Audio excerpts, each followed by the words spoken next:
So today we will discuss about ambient nucleophile. देखो, nucleophile के बारे में मैंने आपको लास्ट टाइम बताया था जब पढ़ा रहे थे SN1 SN2। तो nucleophiles are such group which are nucleus loving, है ना। न्यूक्लियस लविंग को हम क्या कहते हैं? न्यूक्लियोफाइल कहते हैं। अब एम्बिएंट न्यूक्लियोफाइल क्या हो जाएगा? एम्बिएंट वो होते हैं जिनके पास दो न्यूक्लियोफिलिक सेंटर होते हैं, मतलब ऐसे दो एटम होते हैं जो न्यूक्लियस की ओर अट्रैक्ट होना चाहते हैं, है ना। Such nucleophiles such nucleophiles that possess two, even आप लोगों ने इसमें भी पढ़ा है ना, कोऑर्डिनेशन कंपाउंड में एम्बिएंट न्यूक्लियोफाइल, तो सेम कॉन्सेप्ट है, two nucleophilic centres.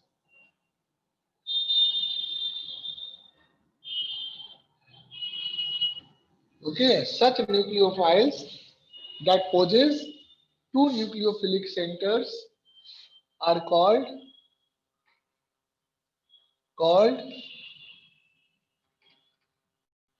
ambient nucleophile. Such nucleophiles that possess two nucleophilic centers are called, वैसे न्यूक्लियोफाइल जिनके पास दो न्यूक्लियोफिलिक सेंटर होता है उन्हें हम क्या कहते हैं? Such nucleophiles are called ambient nucleophile. जैसे एग्जांपल देखो बेटा, example Cn- is one example and NO2 is another example, NO2, है ना। These are two example। एक एक करके इसको जानते हैं। अगर हम Cn- की बात करें तो Cn- का स्ट्रक्चर आपका ये रहा, है ना।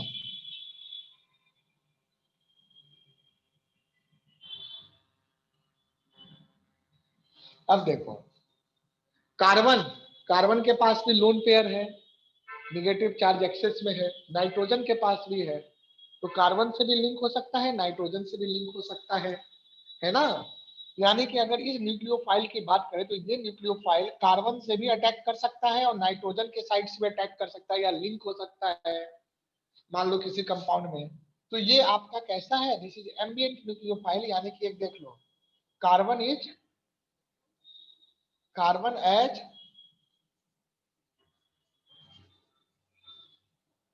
nucleophilic center and here nitrogen as nucleophilic center as nucleophilic center. So even carbon and nitrogen both can behave as nucleophilic center. तो ये आपका कैसा हो गया? एम्बिएंट न्यूक्लियोफाइल हो गया। इसी चीज को मैं एक्सप्लेन करके दिखाता हूँ। पहले वाले को पहले एक्सप्लेन करते हैं, फिर दूसरे नंबर पे देखते हैं। देखिए बेटा, सो अगर हम कार्बन की बात कर रहे हैं, इसकी बात कर रहे हैं यहाँ पर Cn- का, तो जैसे कि मान लो RCN ये है, इसको आप क्या कहते हैं? Cyanide, alkyl cyanide, alkyl cyanide. इसमें न्यूक्लियोफिलिक सेंटर कौन है? अल्काइल ग्रुप के साथ कौन अटैच हुआ है? देखो, कार्बन अटैच हुआ है, तो यहाँ पे कार्बन एच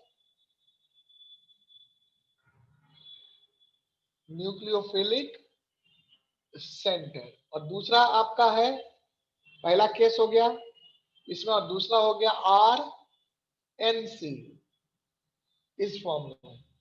तो देखो, अल्काइल ग्रुप आपका किससे अटैच हुआ है? नाइट्रोजन से। सो this is alkyl isocyanide, isocyanide, alkyl isocyanide. यहां देख लो, ये हो गया अल्काइल साइनाइड, ये हो गया अल्काइल आइसोसाइनाइड। तो अल्काइल आइसोसाइनाइड में क्या है? नाइट्रोजन एच न्यूक्लियोफिलिक सेंटर, है ना बेटा। ये चीज उसी तरह से NO2 में एक बार ऑक्सीजन होता है, एक बार नाइट्रोजन होता है। तो ये भी आपका जो है NO2 जो है आपका एम्बिएंट न्यूक्लियोफाइल है। तो इसमें कैसे बनता है वो मैं दिखाऊंगा, पहले ये नोट कर लो, कम ऑन। है ना। आप इसको नोट करो, मैं 2 मिनट में आ रहा हूँ। करो बेटा इसको।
इसमें मैंने काफी गैप दिया है, अच्छा भी गैप दे करके ले रहा हूँ, है ना।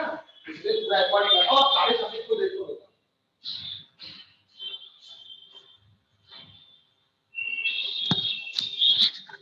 हाँ, नोट हो गया बेटा। रितिका डन। Yes sir.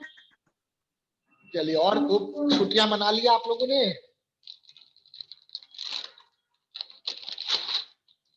बोलिए, खूब मजा किया? Yes sir. चलिए, अच्छी बात है। अब जो है ना पढ़ाई, अब एक दिन बाद छठ का छुट्टी रहेगा 20 तारीख को, बाकी फिर क्रिसमस से पहले कोई छुट्टी नहीं।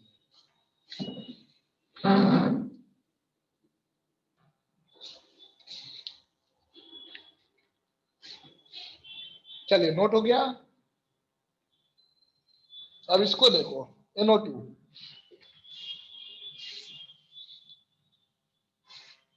सेकंड नंबर NO2 को देखते हैं। यहाँ पे जान लिए कार्बन के साथ है तो क्या होता है, साइनाइड, और नाइट्रोजन से लिंक है तो isocyanide.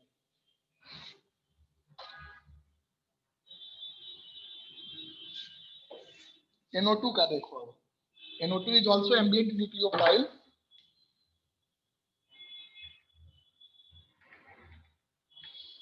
This is second ambient nucleophile. इसका जो स्ट्रक्चर आप पढ़ते हैं बॉन्ड स्ट्रक्चर, वो ऐसे पढ़ते हैं, है ना, NO2 माइनस, है ना, NO2 माइनस। तो ये रहा।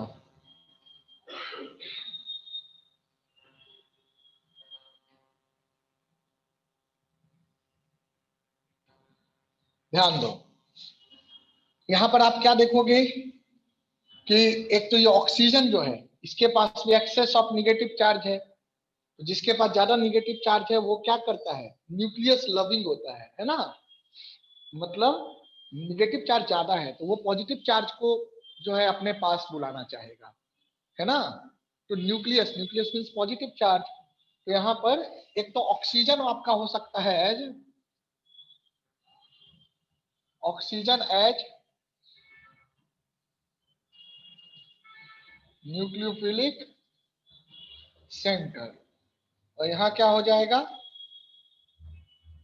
नाइट्रोजन एज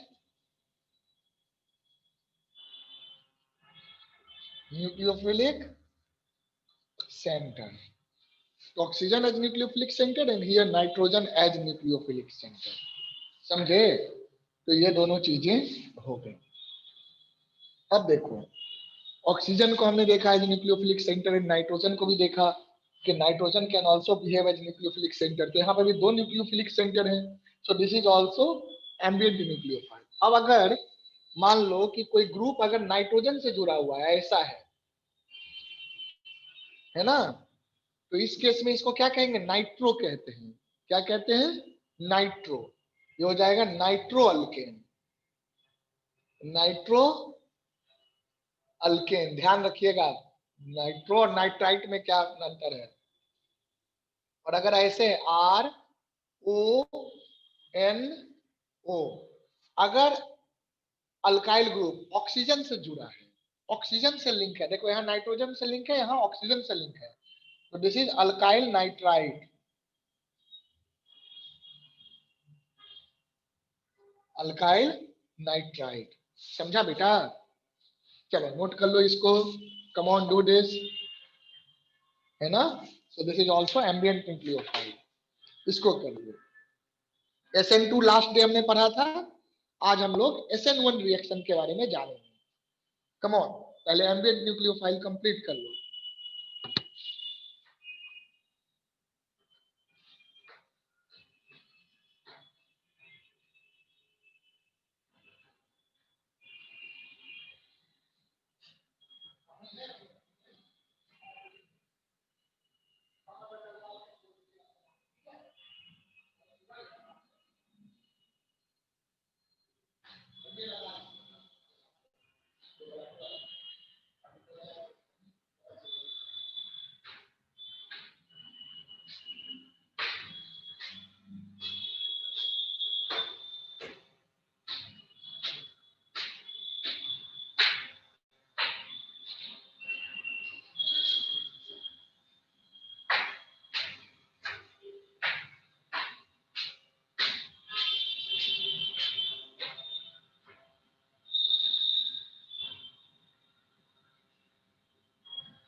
हो गया बेटा?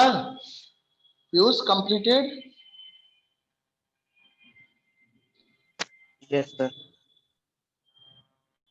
चलिए ठीक है, आगे बढ़ते हैं।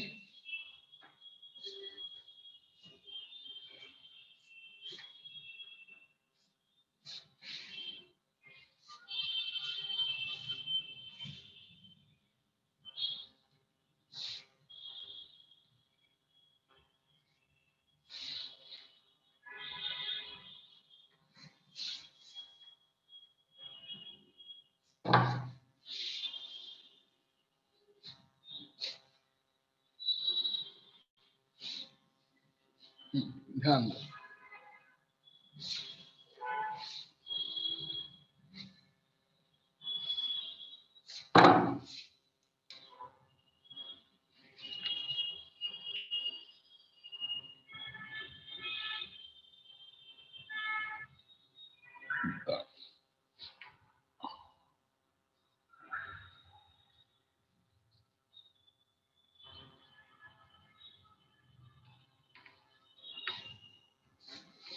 ऑप्टिकल आइसोमर्स, इसके बारे में जानते हैं कि ऑप्टिकल आइसोमर्स क्या होता है। तो देखो बेटा, जिन कंपाउंड्स में कायरल कार्बन प्रेजेंट होते हैं, कायरल कार्बन, कायरल कार्बन का क्या मतलब है कि ऐसा कार्बन एटम जिसके कार्बन के साथ 4 बॉन्ड बनते हैं ना, है ना, तो जिसके साथ जो 4 ग्रुप्स जुड़े हों वो डिफरेंट ग्रुप्स हों, है ना, such carbon atoms in which 4 different groups are linked, okay, via single bond, such carbon atom is called chiral carbon. और जिस कंपाउंड में कायरल कार्बन होता है वो कंपाउंड आपका कैसा होगा, that will be optically active carbon compound and they have optical isomers. अभी डिटेल में इसके बारे में समझेंगे, ओके, तो क्लियर होगा। तो सबसे पहले हम लोग जानेंगे कि ऑप्टिकल आइसोमर्स क्या होते हैं। तो लिखिए, द कंपाउंड्स, द कार्बन और organic compounds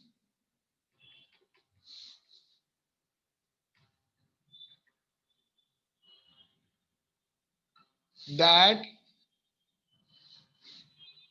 have 4 different groups attached या linked to a carbon atom by single bond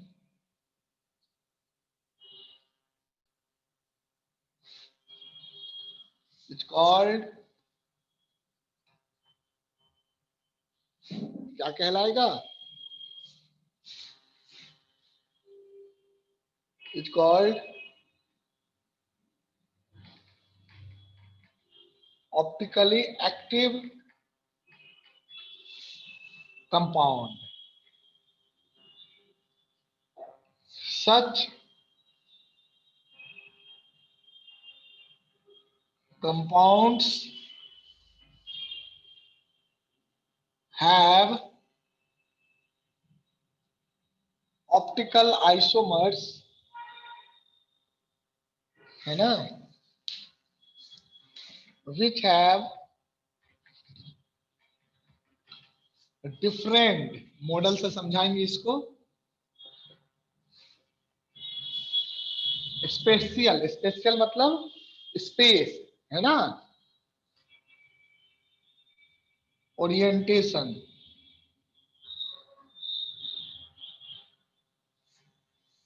and to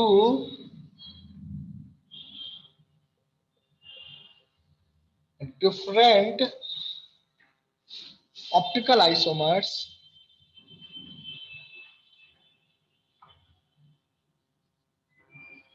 are non superimposable mirror image.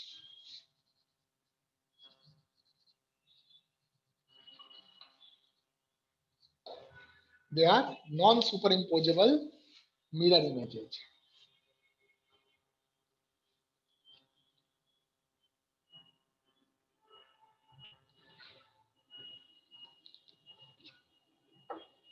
ये सारी बातें अभी मैं समझाता हूं, पहले लिख लीजिए। अब एक चीज और जान लो, यहां पे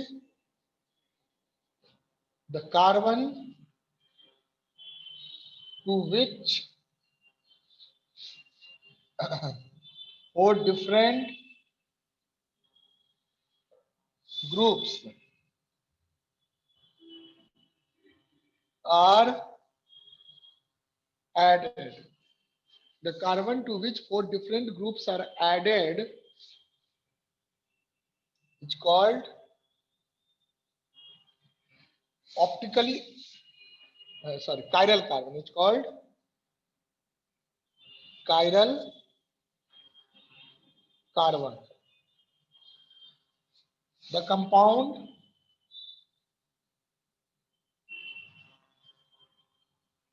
that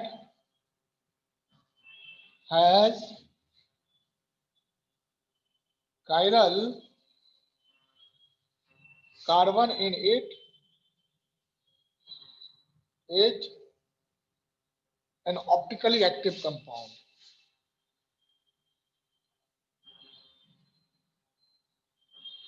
Optically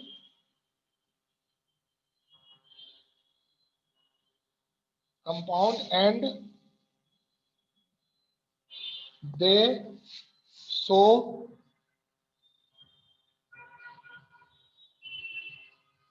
optical आइसोमेरिज्म।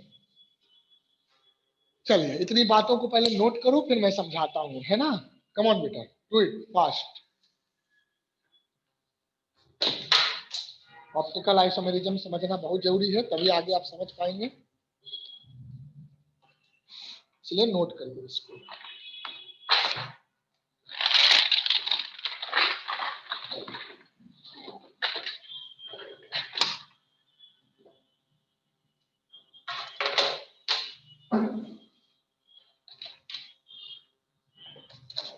चलो लिखो बेटे।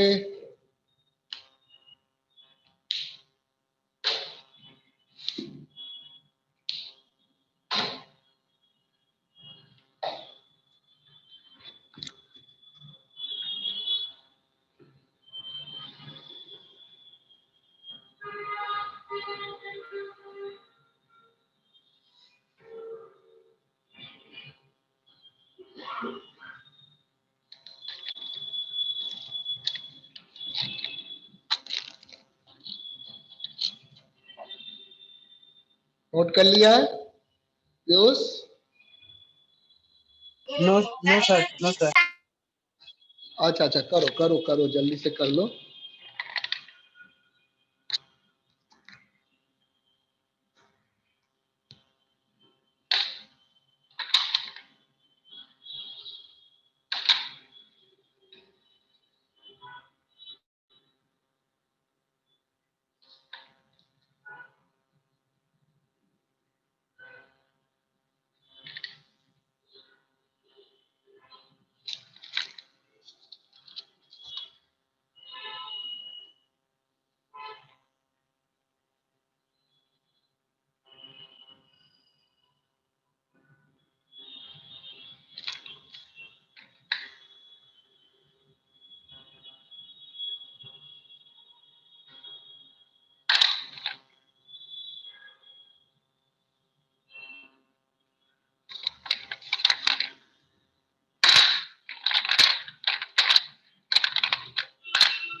हो गया सर।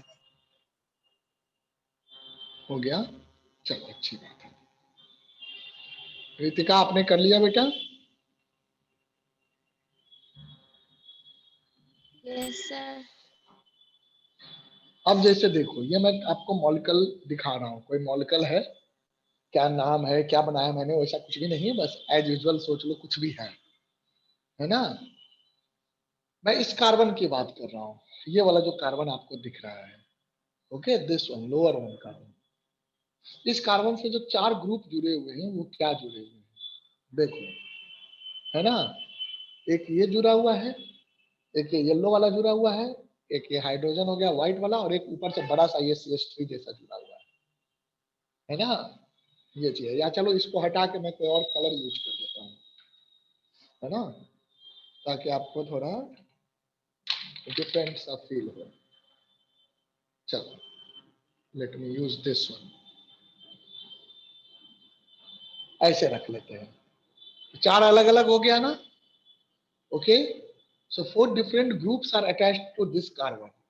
तो ऐसा कार्बन जहां भी होगा जिससे 4 अलग अलग ग्रुप अटैच है, तो वो क्या कहलाएगा? ये नहीं, अब मान लो ये कार्बन है तो कार्बन हो सकता है, कोई दिक्कत नहीं है, पूरा इसके चारों तरफ जो इसके बाद जितना भी पूरा है वो अलग होना चाहिए। जैसे कि मैं आपको ये दिखाता हूँ, एग्जाम्पल लेके दिखाता हूँ, देखो जैसे ये ले लें, Cl हाइड्रोजन CH3 और इधर ले लो C2H5, ये ले लो। अब देखो, अब ये नहीं सोचना है कि यहाँ से कार्बन है, ये भी कार्बन जुड़ा है, जुड़ा तो कार्बन है, लेकिन पूरा ग्रुप कौन सा है? ग्रुप है CH3, और यहाँ पे ग्रुप क्या है? यह है C2H5, दिख रहा है? बोलो हेलो। Yes, sir. तो दोनों डिफरेंट है ना बेटा, इधर से देखेंगे तो CH3 और इसमें देखेंगे तो C2H5 है, तो ये दोनों डिफरेंट हैं। और ये क्लोरीन हो गया और ये हाइड्रोजन हो गया, तो ये डिफरेंट ग्रुप हो गया। तो ये कार्बन कैसा होगा?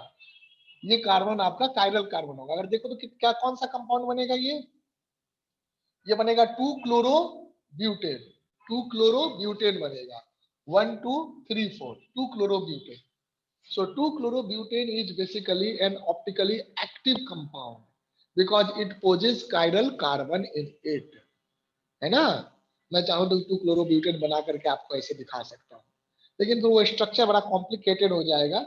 So the purpose is not to draw the 2-chlorobutane, the purpose is to show that how it is optically active, और इसका मतलब क्या होता है ऑप्टिकल आइसोमर का। तो मेरा मेन काम इसको समझाना है। आओ अब मैं इसको समझाता हूँ, मुझे एक और ऐसा स्ट्रक्चर बनाने दीजिए। Let's wait for a minute, उसमें 1 मिनट में एक और ऐसा स्ट्रक्चर बना लेता हूँ बेटा, उसके बाद आपको समझाते हैं।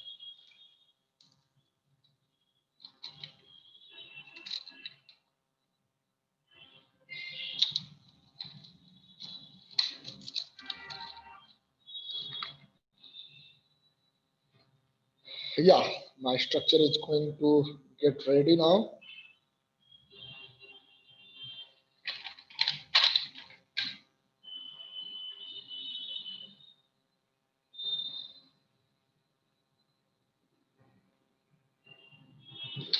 This one yellow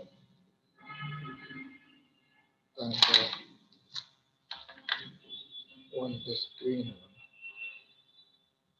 Yeah, now it's ready.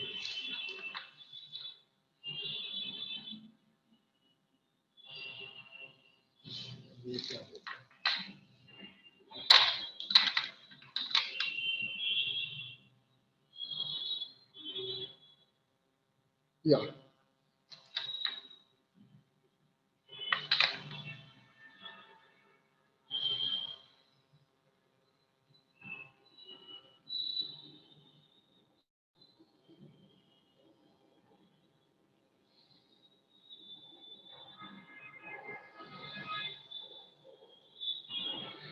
हाँ अब देखिए, अब रेडी है स्ट्रक्चर, ध्यान से देखिएगा। अगर मैं इन दोनों स्ट्रक्चर की बात करूं, they are the mirror image, है ना? अगर बीच में एक मिरर रख दूं मैं, तो इसका इमेज कैसा बनेगा? इसका इमेज ये बनेगा, Yes, sir. बोलो बनेगा ना? अब ये 3D स्ट्रक्चर है, आपको थोड़ा फील करने की कोशिश करो, है ना? यहाँ पर रहते तो तुरंत देख लेते, है ना? ऑफलाइन क्लास का ये एडवांटेज है कि सामने में दिख जाता है। अगर मैं इसको सुपर इम्पोज कराना चाहूँ, है ना, इन दोनों स्ट्रक्चर को सुपर इम्पोज कराना चाहूँ तो कभी सुपर इम्पोज नहीं है, चाहे मैं घुमा के करूँ या जैसे भी करूँ, है ना? देखो मैं ऐसे सामने से ले आऊंगा तो सुपर इम्पोज नहीं हुआ, देखो नहीं ना हुआ सुपर इम्पोज। येलो वाला व्हाइट वाले के पास, येलो वाला कहाँ चला गया? बिल्कुल देखो कार्बन कार्बन ले आए, तो ये जो है इसके रेड वाले पे व्हाइट वाला चला गया, इसके रेड वाले पे व्हाइट वाला, येलो वाला येलो, 2 सुपर इम्पोज हुआ, बाकी 2 नहीं हुआ। ब्लू ब्लू तो आ गया साथ में, येलो येलो आ गया साथ में, लेकिन इसका जो है रेड वाला व्हाइट के साथ और इसका रेड वाला व्हाइट के साथ चला गया, रेड रेड पे सुपर इम्पोज नहीं हुआ। आप कहोगे मैं घुमा के रेड रेड को सुपर इम्पोज कर दूंगा, तो कर दो। जैसे ही आपने रेड रेड को सुपर इम्पोज कर दिया, घुमा दिया, तो देखो रेड रेड तो सुपर इम्पोज हो गया, ब्लू ब्लू भी साथ में आ गया, लेकिन अब क्या होगा? ये ब्लू और ये येलो और वाला व्हाइट नहीं। और येलो और व्हाइट ये सुपर इम्पोज नहीं हो पाया। आप कुछ भी कर लो, ये दोनों सुपर इम्पोज नहीं होंगे, बट अगर हम इनको सही से प्लेस कर दें तो they will be the mirror image of each other. These two compounds are mirror image of each other. इसका मिरर इमेज ये बन जाएगा, दिख रहा है? देखो ये है ना, ये दोनों यहाँ आ गया, ये दोनों यहाँ आ गया, ये यहाँ आ गया, और ये बाहर भाग रहा है तो ये इधर बाहर भाग रहा है, तो मिरर इमेज है, but non non superimposable. यानी कि हम ऑप्टिकल आइसोमर्स किसको कहते हैं? Non superimposable mirror image are called mirror image compounds are called optical isomers और इनैंसियोमर्स। इनको हम नाम क्या देते हैं ऑप्टिकल आइसोमर्स को? इनैंसियोमर्स। तो अब वो हम लोग लिखेंगे। इनैंसियोमर्स जो होते हैं दे आर ऑप्टिकल आइसोमर्स। तो यहाँ तक बात समझ गया बेटा? देख लो पीयूष, आपको क्लियर है? बताइए। Yes sir clear. है ना? वही चीज जैसे राइट हैंड और left hand. Right hand left hand are non superimposable. 3D में सोचना है। बच्चे ऐसे कहते हैं सर देखो सुपर इम्पोज हो गया, नहीं हुआ सुपर इम्पोज। जरा सोचो, सामने रखो, ये देखो मेरे हाथ की रेखाएं दिख रही है और ये पीछे से हड्डियां दिख रही हैं। सुपर इम्पोज कहाँ हुआ है? ये उल्टा है, ये मेरे मुंह की तरफ है। देखो ये हाथ मेरा पंजा मेरे मुंह की तरफ है, लेकिन ये पंजा आपके मुंह की तरफ है। तो सुपर इम्पोज नहीं हुआ ना, उल्टा है ना। समझा? घुमा करके इसको सुपर इम्पोज नहीं कहते हैं।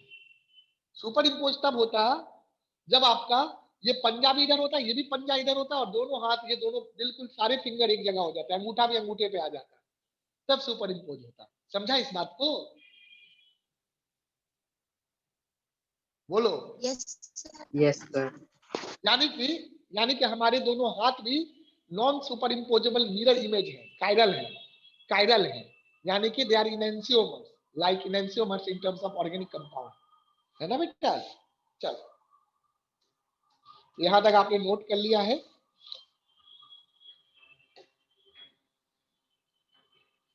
तो आपको ये तो पता ही चल गया कि एनांसियोमर्स किसमें होंगे? जिसमें कायरल कार्बन होगा वही एनांसियोमर्स का फॉर्मेशन करेगा। कायरल कार्बन कौन होगा? जिसमें 4 अलग अलग ग्रुप जुड़े होंगे वो कायरल कार्बन होगा। चलो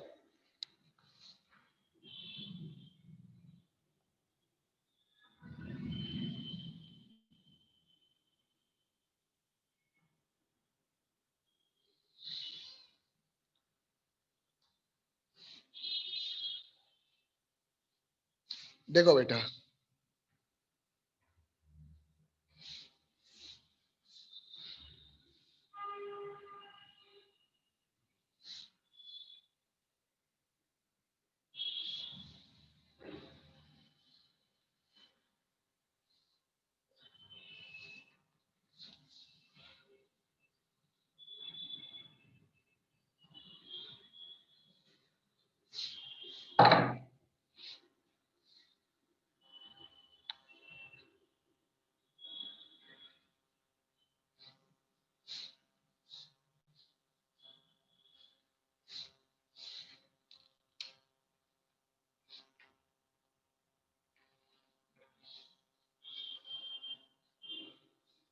ध्यान दीजिए।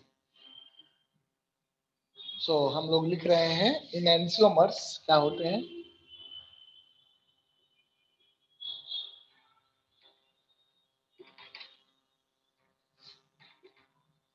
The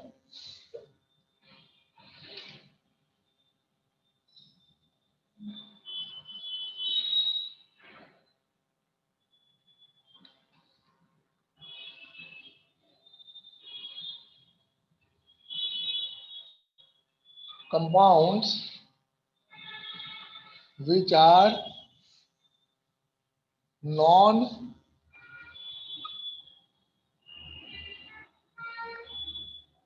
superimposable।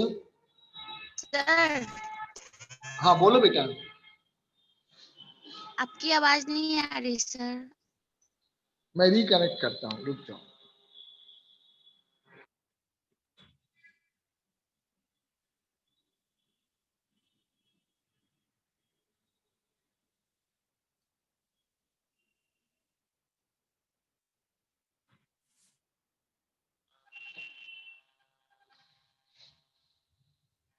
अब जा रही है बेटा आवाज?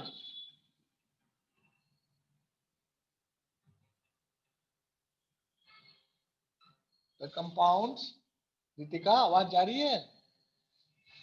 नो सर अभी भी अच्छे से नहीं आ रही, मतलब पहले जैसा ना धीरे धीरे वैसे आ रहा। अच्छा देखो एक बार, वो तो आप भी रिकनेक्ट करो मे बी। तब मैं डेफिनेशन लिखता हूँ।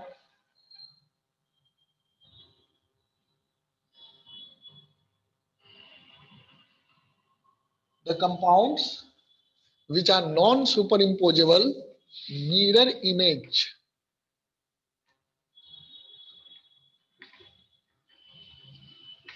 Of each other are called, उन्हें क्या कहेंगे? इनैंसियो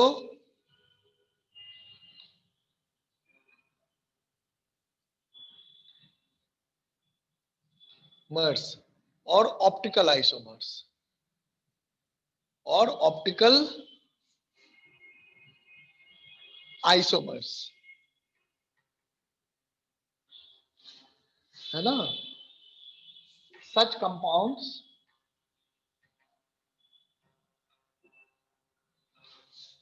possess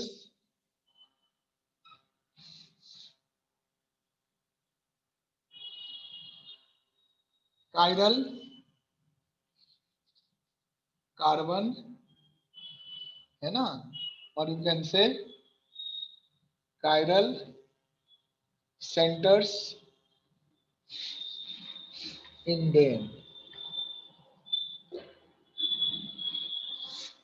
ओके, चलो इसको नोट करो बेटा।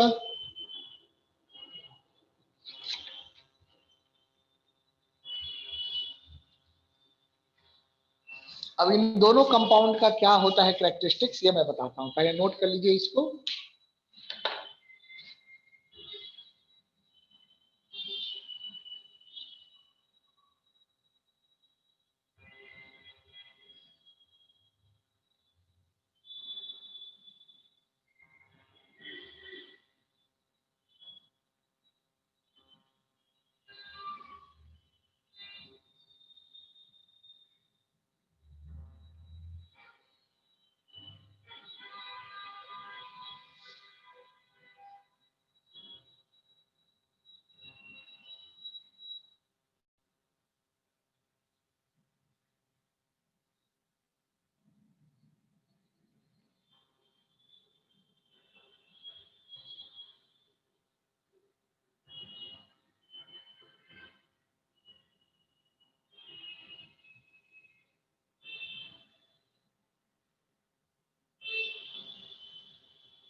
हो गया बेटा?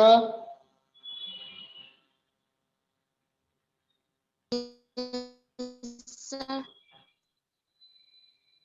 ओके, देखिए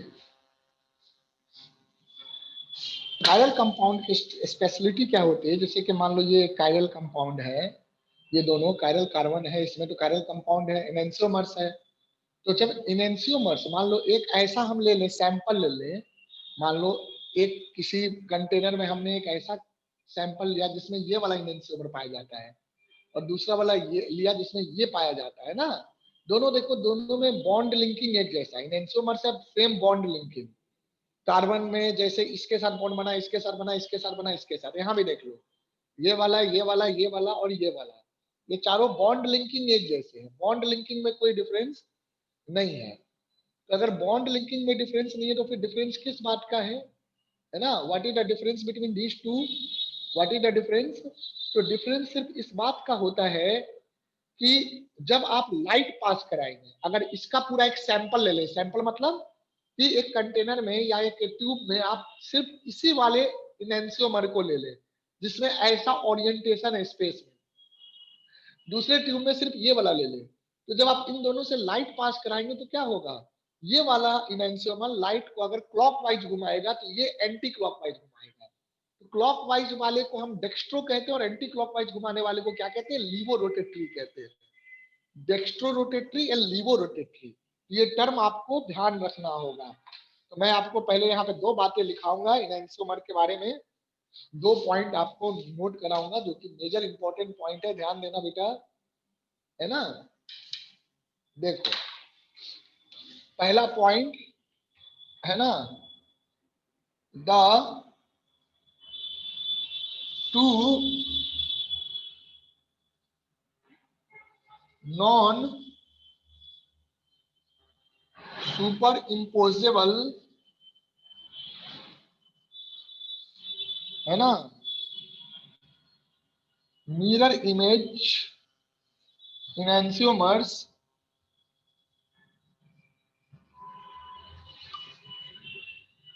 The two non-superimposable mirror image enantiomers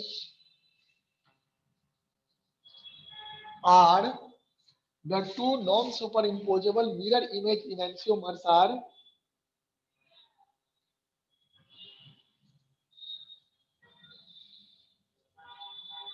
rotating the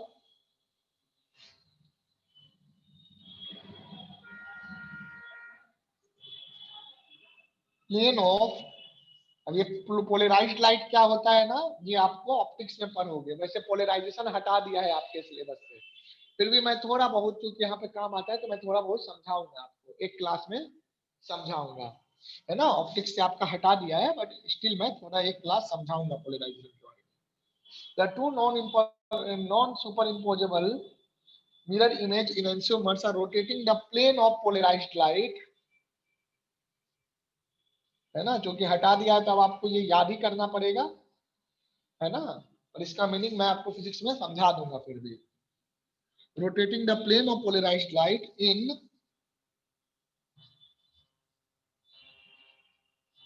opposite directions, है ना। द enantiomer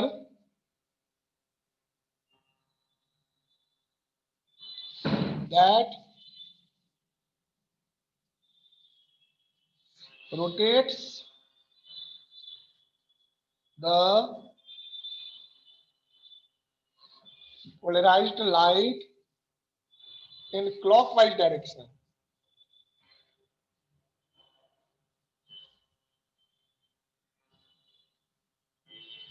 it's called, उसे क्या कहते हैं, जो क्लॉकवाइज डायरेक्शन में रोटेट करेगा, it's called dextrorotatory, it's called ex dextrorotatory and the enantiomer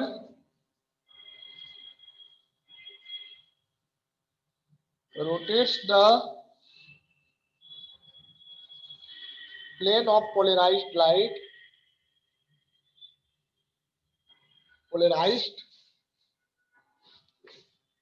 light in anti-clockwise direction.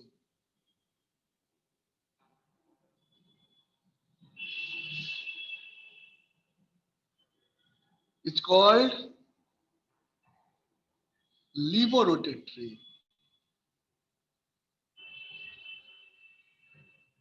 Okay, एक हो गया डेक्स्ट्रो रोटेटरी और दूसरा क्या हो गया बेटा, लीवोरोटेटरी। चलो इसको करो तो लिखो। अब कौन करेगा ये आपको नहीं करना है ना, इससे कोई नहीं पूछेगा कौन सा कंपाउंड दे दिया, बोलेगा ऐसे स्ट्रक्चर देके नहीं पूछेगा कि डेक्स्ट्रो एक लीवो है, कोई नहीं बता सकता है, समझे, साइंटिस्ट भी नहीं बता पाएंगे। ओके, वो तो जब लाइट पास करेगा प्रैक्टिकली देखेंगे तभी बता सकते हैं, है ना। सीधी सी बात है, अगर ये मिरर इमेज है तो इसका मतलब अगर ये वाला डेक्स्ट्रो रोटेटरी है तो ये वाला लीवो रोटेटरी होगा, और अगर ये लीवो रोटेटरी है तो ये क्या होगा, डेक्स्ट्रो होगा, दोनों उल्टा होगा, बस इतना पता है। कौन डेक्स्ट्रो होगा कौन लीवो होगा वो तो एक्सपेरिमेंट करने पे पता चलेगा, है ना। तो इसीलिए उसके लिए परेशान नहीं होना है। चलो नोट कर लो बेटा इसको।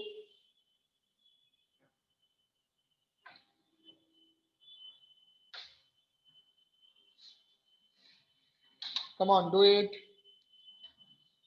इसको कर लीजिए फिर आगे बढ़ते हैं।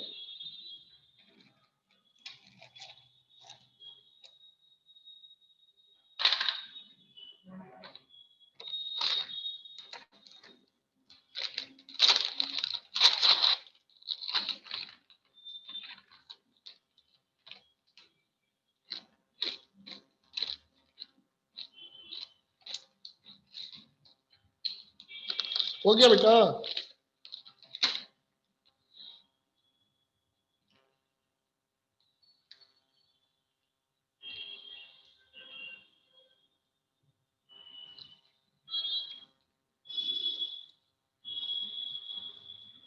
देखो बच्चे, is it complete?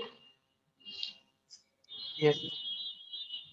Okay, Ritika आपका हो गया।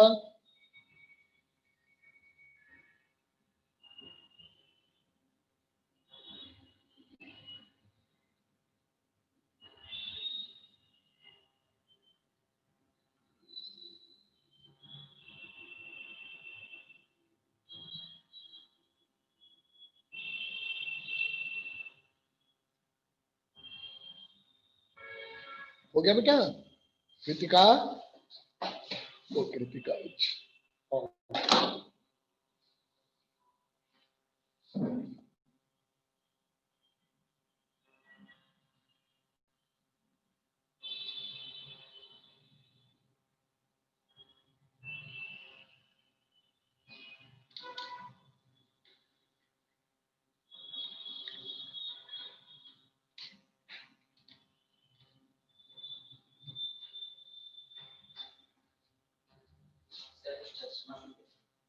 एक मिनट,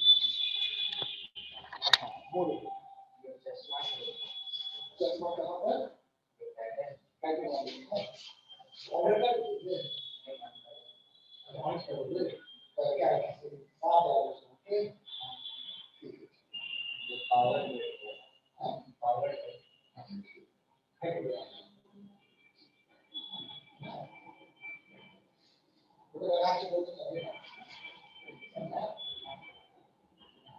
डॉक्टर का है ना वो प्रिस्क्रिप्शन है, उसने तो कराया आपने?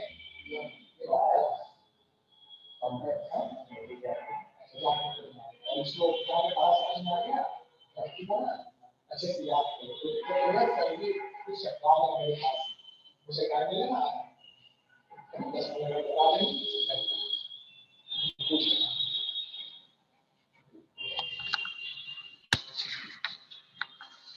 हेलो, हो गया बेटा रितिका? Yes, sir. ओके चलिए, तो ये चीज मैंने आपको बताया।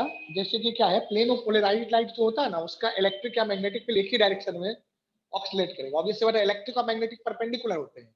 तो मान लो इलेक्ट्रिक फील्ड यूं ऑक्सीलेट कर रहा है, लाइक दिस ऑक्सीलेट कर रहा है। तो अगर इस कंपाउंड से पास किया तो मान लो पहले ऐसे ऑक्सीलेट कर रहा था, तो अब ऐसे ऑक्सीलेट करने लगे। कैसे घूम गया? यूं घूम गया ना। पहले यूं ऑक्सीलेट कर रहा था, अब यूं ऑक्सीलेट करने लगा, तो घूम गया। तो कैसे घूम गया? मान लो क्लॉकवाइज। आप देखोगे तो आपको लगेगा क्लॉकवाइज घूम गया लाइट। तो अगर लाइट का प्लेन ऑफ ऑक्सीलेशन क्लॉकवाइज घूम जाएगा तो वैसे कंपाउंड को कहते हैं डेक्स्ट्रो रोटेटरी। तो ये हो जाएगा डेक्स्ट्रो रोटेटरी। तो यदि ये डेक्स्ट्रो है यानी कि क्लॉकवाइज घुमा रहा है, तो इसका मिरर इमेज कैसे घुमाएगा लाइट को? अगर यही लाइट अगर इससे पास करेगा तो इसको एंटी क्लॉकवाइज घुमा देगा after passing through this sample, है ना। इस कंपाउंड के सैंपल से जब पास करेगा तो क्या हो जाएगा? वो लीवो रोटेटरी हो जाएगा। Is that point clear? तो एक कंपाउंड अगर डेक्स्ट्रो रोटेटरी है तो दूसरा कंपाउंड लीवो रोटेटरी होगा, जो कि ये दोनों एक दूसरे के इनएंसियोमर्स है। That is non superimposable mirror image. ये बात क्लियर है? बताइए पीयूष। Yes, sir. हाँ चलिए, अब ये क्या होता है? प्लेन पोलराइज्ड लाइट, लाइट का इलेक्ट्रिक फील्ड एक ही डायरेक्शन में क्यों ऑक्सीलेट करता है वगैरह वगैरह, ये सब तो फिजिक्स में जानोगे, है ना। तो हाँ, पे वैसे तो आपके सिलेबस से हटा दिया है, but we will do brief discussion on that portion also in physics. चलिए आगे बढ़ते हैं। तो ये आपने समझ लिया कि डेक्स्ट्रो रोटेटरी, लीवो रोटेटरी, ये इनएंसियोमर्स हो गए। अब क्या है, देखो यहाँ आपने क्या देखा था कि अगर हमने SN2 रिएक्शन की बात की थी, तो SN2 रिएक्शन में इन्वर्जन ऑफ कॉन्फिगरेशन होता था। तो इन्वर्जन ऑफ कॉन्फिगरेशन में क्या होता था? डेक्स्ट्रो लीवो में बदल जाता था। डेक्स्ट्रो किस में बदल जाता था? लीवो रोटेटरी में। यदि ऑप्टिकली एक्टिव कंपाउंड अगर होगा तो, है ना। लीवो होगा तो वो किस में बदल जाएगा? डेक्स्ट्रो में बदल जाएगा। यानी कि कॉन्फिगरेशन, सॉरी ये कहना गलत है, हो सकता है कॉन्फिगरेशन चेंज होता है। लीवो डेक्स्ट्रो तो बात की बात है कंपाउंड का, हो सकता है वो भी लीवो है, पर कॉन्फिगरेशन चेंज हो जाता है, इन्वर्जन ऑफ कॉन्फिगरेशन, है ना।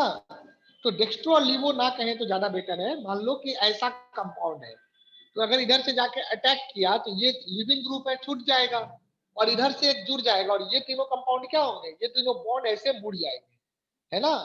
तो ये जो होता है आपका इन्वर्जन ऑफ कॉन्फिगरेशन होता है ना।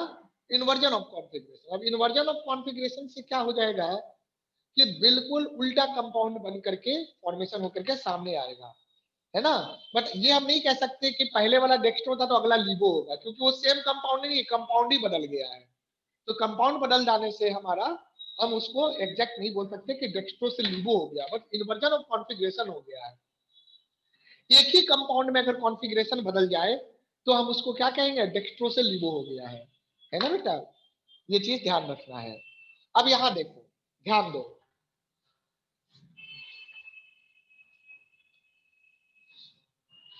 एक कॉन्सेप्ट यहाँ पे आता है रेसमिक मिक्सचर। रेसमिक मिक्सचर क्या होता है? रेसमिक मिक्सचर में क्या होता है कि वो 50% डेक्स्ट्रो और 50% लीबो कंपाउंड का मिक्सचर होता है, एक ही कंपाउंड के, है ना। जैसे कि मान लो मैंने यहाँ पे बताया कि ये दोनों आपके ऑप्टिकल आइसोमर्स हैं, ये दोनों ही कंपाउंड आपके ऑप्टिकल आइसोमर्स हैं। किसी सैंपल में मान लो एक मोल में ये वाला ले लूं और एक मोल ये वाला ले लूं, तो दोनों अगर एक एक मोल में ले लेता हूं तो ये वाला क्या चाहेगा, अगर मान लो ये डेक्स्ट्रो है तो ये लिबो है, ये लाइट को क्लॉकवाइज रोटेट करना चाहेगा, तो ये लाइट को, पोलराइज्ड लाइट को एंटी क्लॉकवाइज रोटेट करना चाहेगा। ध्यान से सुनिएगा, 50-50% लिया है, 1 मोल ये 1 मोल ये, 2 मोल तो ये भी 2 मोल, ये हाफ मोल तो ये भी हाफ मोल। अगर मैंने 50-50% मिक्सर लिया है तो उस केस में क्या होगा कि ये जितना है और ये जितना है ना, दोनों बराबर अमाउंट में होगा। तो डेक्स्ट्रो वाला अगर लाइट को क्लॉकवाइज रोटेट करना चाहेगा जितने अमाउंट से, तो लिबो वाला उतने ही अमाउंट से एंटी क्लॉकवाइज रोटेट कर देगा। तो अगर आप मिक्सर से 50-50% वाले मिक्सर से अगर आप लाइट को पास कराएंगे तो उस केस में क्या होगा, 50-50% वाले मिक्सर से अगर आप लाइट को पास कराएंगे तो उस केस में क्या होगा, उस केस में ना लाइट आपका क्लॉकवाइज रोटेट करेगा ना एंटी क्लॉकवाइज। क्यों? क्योंकि आपका डेक्स्ट्रो वाला उसको क्लॉकवाइज रोटेट कराएगा जितने अमाउंट से, लीवो वाला उसको एंटी क्लॉकवाइज डायरेक्शन में रोटेट करा देगा उतने ही एंगल से। तो बराबर हो गया। मान लो कि 30 डिग्री इधर रोटेट कर गया और वापस से 30 डिग्री इधर रोटेट कर दिए एंटी क्लॉकवाइज, तो वापस से उसी पोजीशन पे आ गया ना। तो इसीलिए ऐसे मिक्सचर को आप क्या कहते हैं, ऐसे मिक्सचर को कहते हैं रेसमिक मिक्सचर। तो इस बात को लिख लो बेटा, है ना।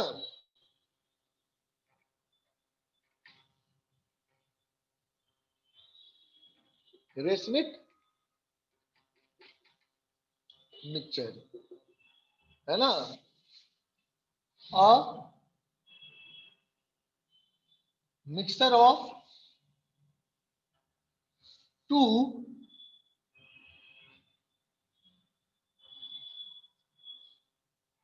enantiomers of a 50-50% मिक्सचर, ऐसे लिख लो। अब 50% mixture of two enantiomers of an optically active compound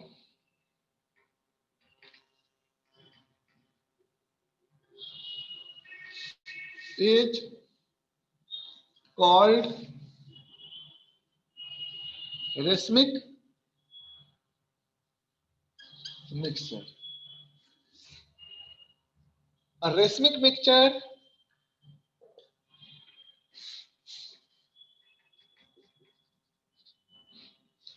is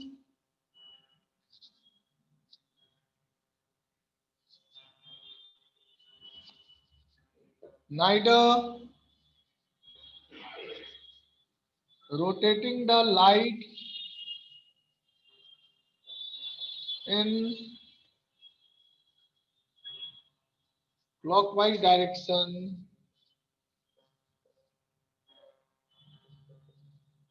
nor in anti-clockwise direction.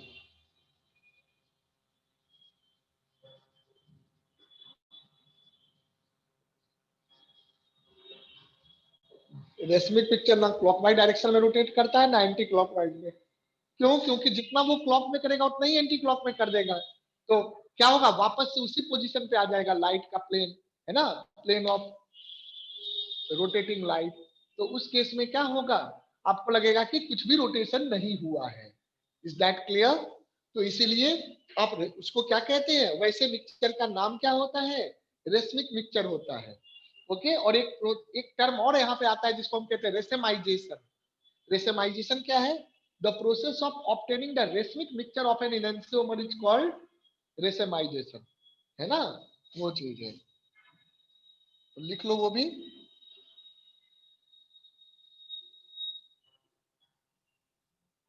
रेसेमाइजेशन, the process of obtaining the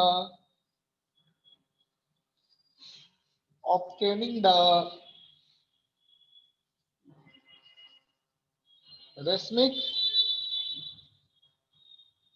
mixture of optically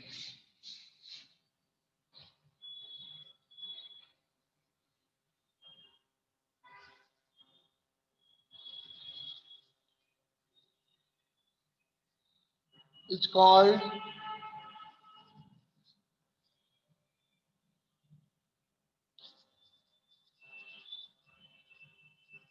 racemization. Come on, note it down.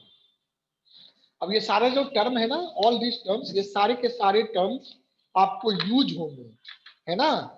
ये सारे terms कहाँ पर use होंगे? SN1 reaction में जब आप पढ़ेंगे तो वहां पे इनका यूज होता है, एप्लीकेशन होता है ना बेटा।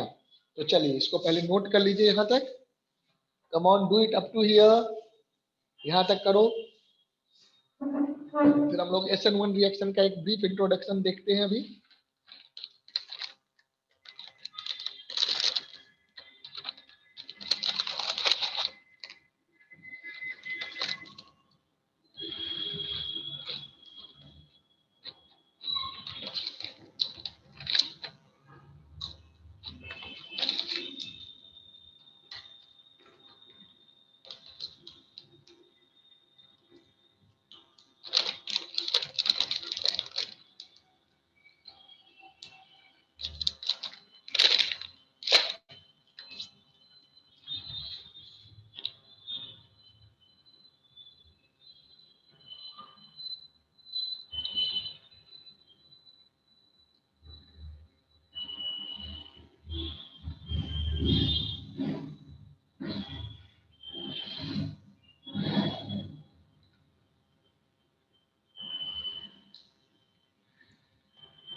हो गया बेटा, नोटेड?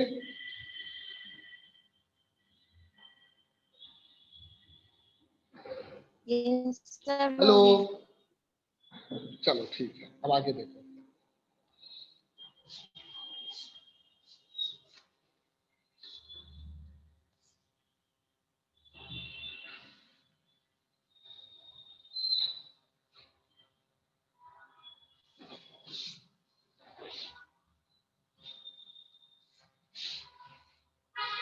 ये दो टर्म ध्यान रखिएगा, रेशमिक मिक्सचर और रेसेमाइजेशन, ये आपको काम आएगा।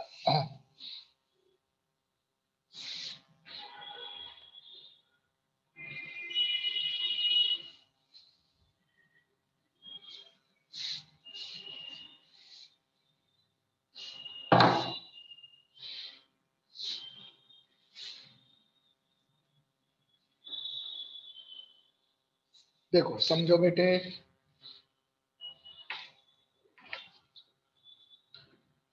SN1 रिएक्शन, अब ये जो SN1 रिएक्शन है इसमें क्या होता है? दिस इज, इसका फुल फॉर्म है सब्स्टिट्यूशन न्यूक्लियोफिलिक। वन है वो यूनिमॉलिक्यूलर, टू में क्या होता था? बाई मॉलिक्यूलर, और वन में आपका क्या आएगा? In case of one you will be having unimolecular. तो इसका नाम है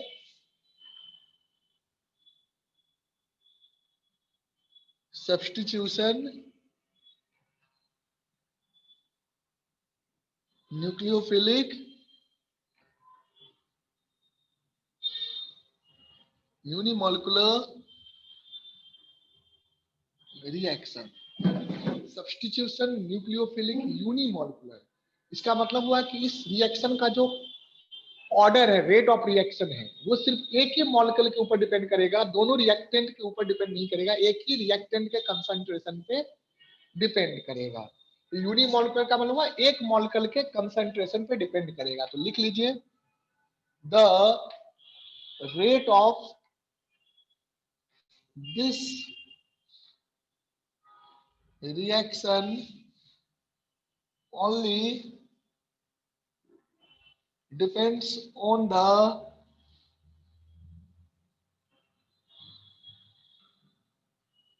concentration of the rate of this reaction depends only on the concentration of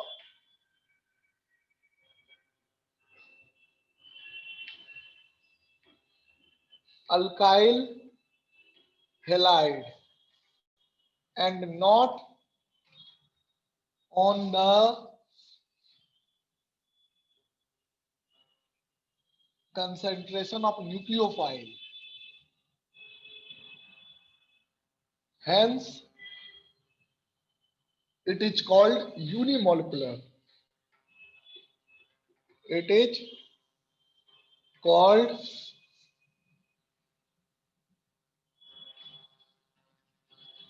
unimolecular reaction. Okay. Alkyl halide and not on the concentration of nucleophile, hence it is called unimolecular reaction, क्योंकि एक ही के concentration पे depend करता है। समझा बेटा? ये चीज है। चलो आओ देखो, ध्यान दो। So the rate of this reaction only depends on the concentration of alkyl halide and not on the concentration of nucleophile, hence it is called unimolecular reaction. Okay, so this one is called unimolecular reaction. आगे आओ देखो, ध्यान देना, यहां तक हो गया। तो यूनिमोलिकुलर रिएक्शन कहलाता है। अब इसमें क्या है, this reaction proceeds via two steps. Note में पहले एक बात आप जान लीजिए, केमिकल काइनेटिक्स में आपने पढ़ा है, the slowest step is always the rate determining step.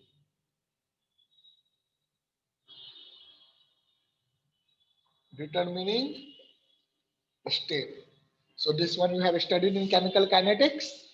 तो यहां पर आप जानेंगे कि the SN1 reaction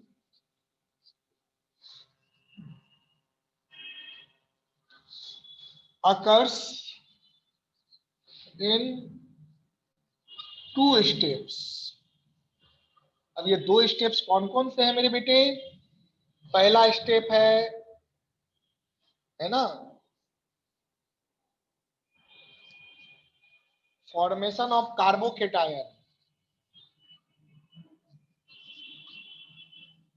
carbocation that is R plus, है ना। This is a slow step. ये वाला स्टेप कैसा है? स्लो स्टेप है, slow step, and hence it is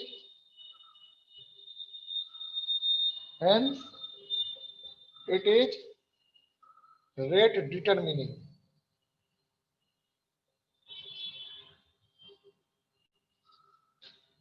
Okay, and दूसरा क्या है?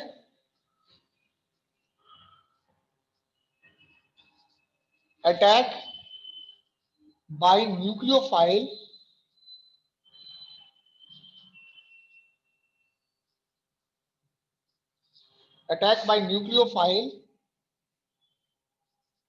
on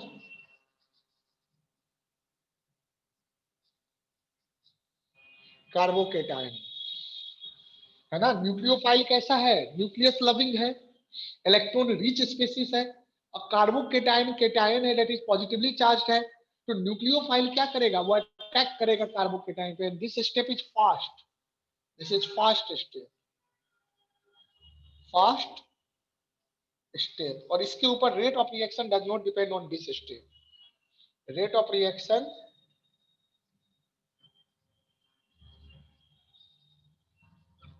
does not depend on this step। ठीक है बेटा, ये चीज, ये दो स्टेप्स होते हैं, इन दोनों स्टेप्स के बारे में हम लोग बात करेंगे डिटेल में। चलिए इसके बारे में नोट कर लो बच्चों, कम ऑन करिए। इन दोनों स्टेप्स के बारे में हम लोग डिटेल में बात करेंगे। चलिए पहले इसको नोट करिए आप लोग। तो आज यहीं तक रखते हैं हम लोग, है ना। So in the next class we will complete this concept. मैं आगे भी बहुत कुछ पढ़ा चुका हूँ, कायरल वगैरह, है ना। तो एक क्लास, दो क्लास में खत्म हो जाएगा, मीन्स अगले वीक में ये चैप्टर आपका ओवर हो जाएगा, है ना। नेक्स्ट वीक में ये चैप्टर ओवर हो जाएगा आराम से। हो सकता है कि हम लोग अगले चैप्टर पे बढ़ भी जाएं। चलिए करिए, इसको कंप्लीट कर लो बेटा।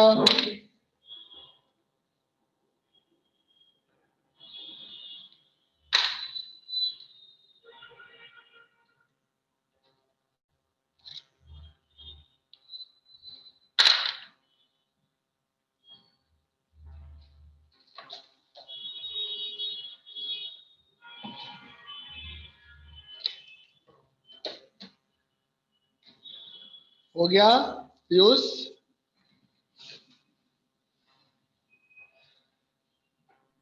कर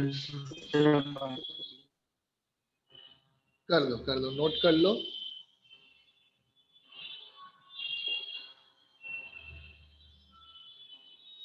नोट कर लो बेटा।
चलिए नोट कर लीजिए बेटा जल्दी से।